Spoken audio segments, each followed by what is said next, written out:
I want to give a special shout out to all my patrons first. Thank you so much to my Bibliospren, Bibliohowlers, and my Bibliomancers.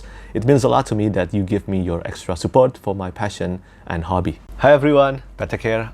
Today's video will be something a bit new, but not completely. So usually every year I post two kind of best books video. One is best books of the year so far. I usually post this at the end of June or at the beginning of July. In this video, I usually talk about the top 10 best books that I've read in the first half of the year. And then after that, I will do the annual video talking about all the best books I've read in the year, usually 20 books or 15 books.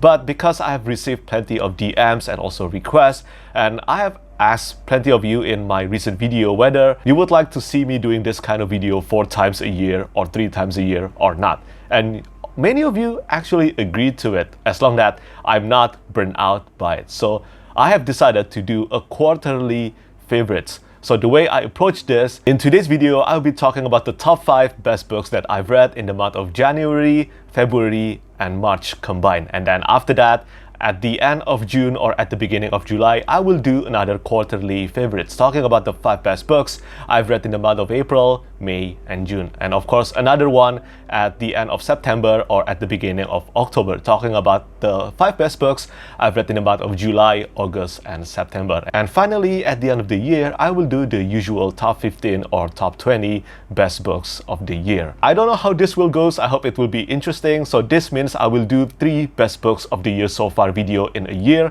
and 1 best books of the year video. So yeah, let's get started. Statistically, starting from the month of January until the end of March, I've read 15 novels, 3 novellas, 1 short story, and 91 manga volumes. So yeah, I went a bit crazy on the manga reading. So before I talk about the top 5 best novels, the top 5 best books I've read within this year, allow me to choose the best manga that I've read in the first quarter of this year, and that is Sakamoto Days.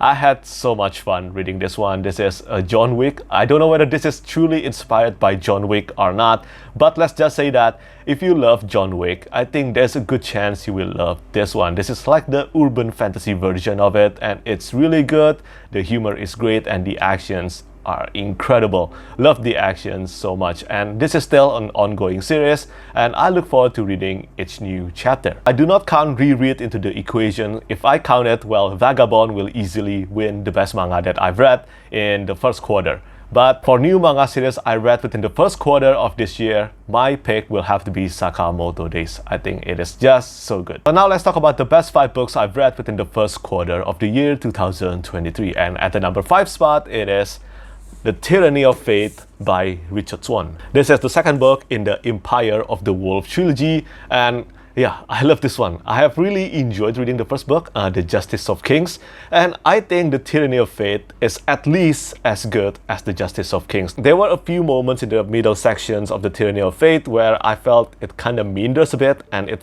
kind of felt like a filler for a while, but you know what? At the end of the day, I think everything works out for the best, and the ending of this one, the final sequence, was the best part of the entire series so far. This is, just like The Justice of Kings, is another great discussion and exploration on the meaning of justice, power, and morality. It is really good. I cannot wait to read the third and final book, probably next year in 2024. I also just want to say that the cover art of this one tops over the cover art of the first book. I think Martina Fajkova did such an outstanding job on the cover art of the Empire of the Wolf trilogy. And even though I'm super excited to read the third and final book, because I think how could I not after that ending, right? I'm also equally excited to see what the final cover art of the third book will be. Hopefully, just like The Tyranny of Fate, I will get the chance to do the cover reveal of the third book as well. But yeah, my pick for the number 5 spot belongs to The Tyranny of Fate by Richard Swan. And then moving on to the number 4 spot, it is Tress of the Emerald Sea by Brandon Sanderson. This is the first book that I read within this year, and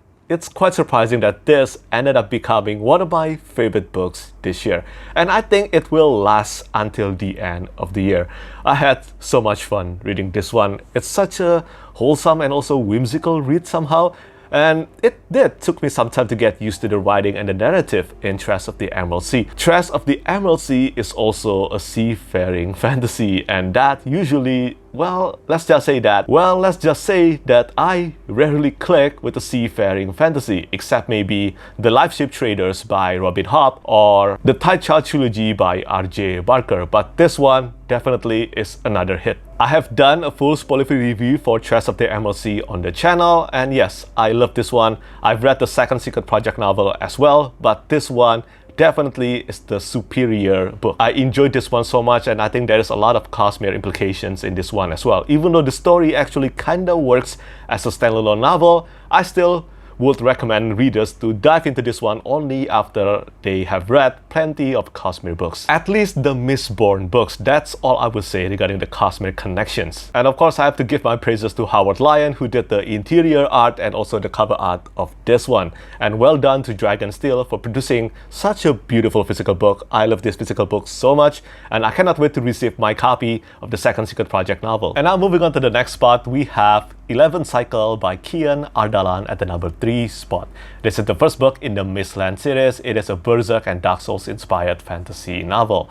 And although I really love this one, but ever since this book was released, it has received mixed reviews. Understandably, I totally understand the criticisms regarding 11th Cycle. But at the same time, if readers like me and also let's say Matt book review can ignore the flaws or not notice them, this is an incredible book. Just like Tress of the Emerald Sea, I have done a full spoiler-free review for 11th Cycle. Don't get me wrong, there were some parts that if it's up to me, I would remove, especially at the beginning of the book. But for me, I think the strength of this book, especially the world building and also the character-driven narrative, by far overshadowed the flaws, in my opinion anyway. But as I said, 11th Cycle has received a mixed reception so far, but I personally loved it. And now at the runner-up spot is Of War and Ruin by Ryan Cahill. Do you notice something in this top 5 list?